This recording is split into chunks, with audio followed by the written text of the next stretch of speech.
মানুষ অত বেশি আউটবাস্ট করেনি। আমার ব্যক্তিগত অপিনিয়ন হচ্ছে ওই সময়কে ইকোনমিটা তুলনামূলকভাবে স্ট্রঙ্গার ছিল, এখন ইকোনমি অনেক ক্রাইসিসে ছিল, ফলে মানুষ তার ভেতরে যে ক্ষুব্ধতা ছিল সে অনেক বেশি রাস্তায় নেমে এসছেন।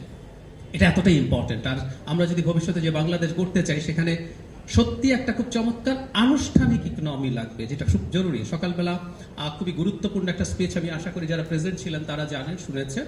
ডক্টর মুস্তাক খান যেটা বলেছেন যে অর্থনীতি যখন বড় হয়ে উঠছে, আগে যে ধরনের পার্সোনাল ভাবে ওকে তাকে দিয়ে এক ধরনের অলিগার্কদেরকে দিয়ে ম্যানেজ করা যেত, একটা বড় অর্থনীতিতে আমরা বেড়ে উঠছি সেটা সম্ভব না। একটা ফর্মাল লিগ্যাল সেটেলমেন্ট লাগবে, নিশ্চিতভাবে এটা খুবই জরুরি কাজ।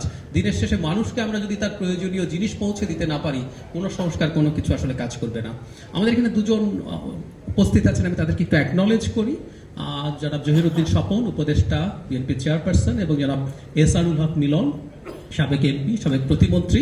আমাদের অন্য সেশনগুলোতে তারা বক্তৃতা করবেন। আমি আপনাদেরকে একটু জানিয়ে রাখি, এই সেশনের পর আমাদের আজ